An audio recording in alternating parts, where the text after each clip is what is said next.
Here a fascist, there a fascist, everywhere a fascist. Wherever you look, there are fascists, or so it would seem. The progressive left are very quick with the accusation. Donald Trump is a fascist. Nigel Farage is a fascist. Milo Yiannopoulos, another fascist. Now is Yvette Falarka with the group By Any Means Necessary. And Yvette, I know that you were there. First of all, tell me, what specifically is it about Milo Yiannopoulos that you and others have an issue with? Well, first of all, Milo Yiannopoulos is a fascist. Anyone opposed to progressive ideology is a fascist. It's the same on the right. When progressive students deny free speech and try to violently shut down lectures, they're accused of fighting imagined fascism with the methods of actual fascism. Now, fascism is a word which means whatever the user wants it to mean. When Britain alone stood against Hitler, the communist USSR made a non-aggression pact with Nazi Germany, supposedly their bitterest ideological foes. And to make this palatable to communist fellow travellers and useful idiots in the West, Molotov, Soviet foreign minister, came up with the perfect rationale. Fascism is a matter of taste. The practice on the left of labelling opponents fascists actually started with Stalin.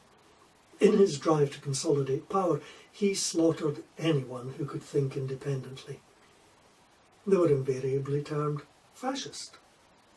Even Leon Trotsky, Lenin's right-hand man, creator of the Red Army, violent against any who threatened the revolution, even Trotsky was accused by Stalin of attempting a fascist coup. Now, writing in the Left-Wing Tribune in 1944, George Orwell, who had been severely wounded fighting actual fascism in Spain, said, as used, the word fascism is almost entirely meaningless. Almost any English person would accept bully as a synonym for fascist. That's about as near a definition as this much abused word has come. Trump is no fascist. He's an ideology-free chancer who saw an opportunity to take the most powerful job in the world and grabbed it. Farage is not a fascist. He's a populist right-winger who prefers his own country before others. Milo is not a fascist.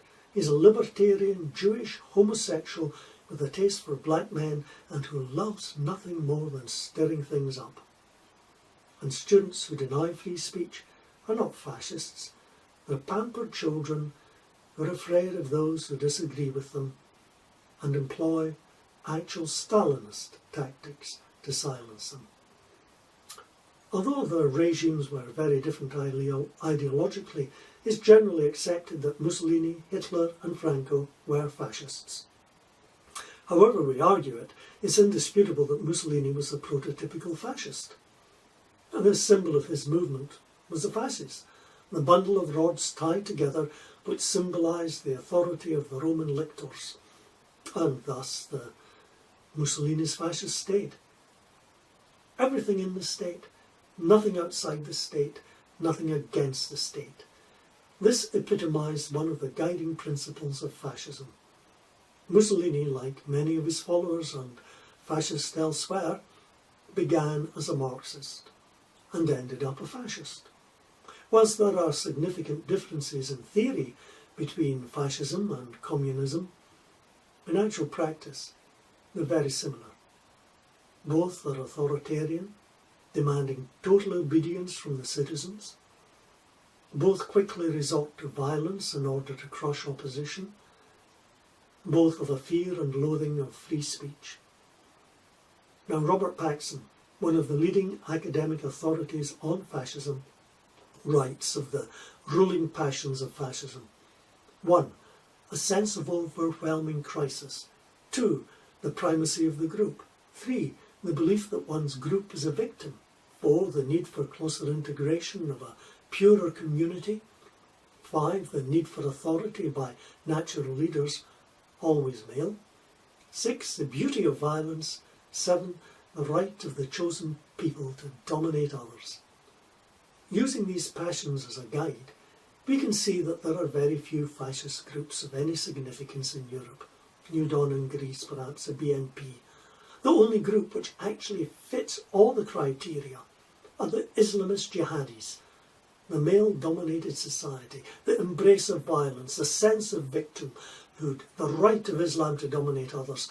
All of Paxson's passions of fascism are to be found amongst the jihadis and their supporters.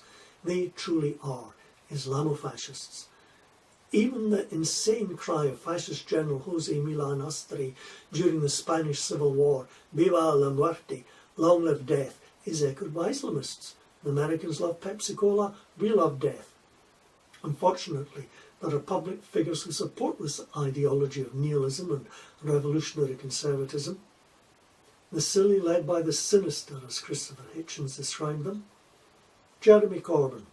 He counted the Islamist terror groups Hamas and Hezbollah amongst his friends. And say that tomorrow evening it will be my pleasure and my honour to host an event in Parliament where our friends from Hezbollah will be speaking. I'd also invited friends from Hamas to come and speak as well. Unfortunately, the Israelis would not allow them to travel here, so it's going to be only friends from Hezbollah. So far as I'm concerned, that is absolutely the right function of using parliamentary facilities to invite people from other parts of the world. Writing in The Guardian, Victoria Britain rejected any suggestion that hate preacher Abu Qatada had terrorist links. No, he was a respected scholar and dignified authority figure. This is a man who had effectively issued a fatwa authorising the killing of Jews, including children. It's common to find left-wing figures like Ken Livingstone and George Galloway hobnobbing with Islamist scholars who deny the Holocaust and advocate the killing of Jews. Or the appalling liberal Shirley Williams, who, instead of condemning the intolerant Islamofascist bigots who wanted to murder Salman Rushdie, she publicly condemned the victim by saying he was, after all, a man who has deeply offended many Muslims in a very powerful way. Williams thought that giving Rushdie a knighthood might offend the Islamofascists who wanted to murder him.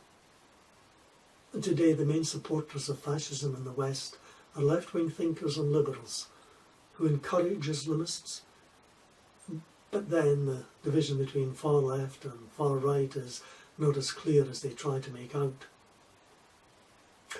The most accurate definition of fascism today is any non-leftist system of social behaviour leftists don't like.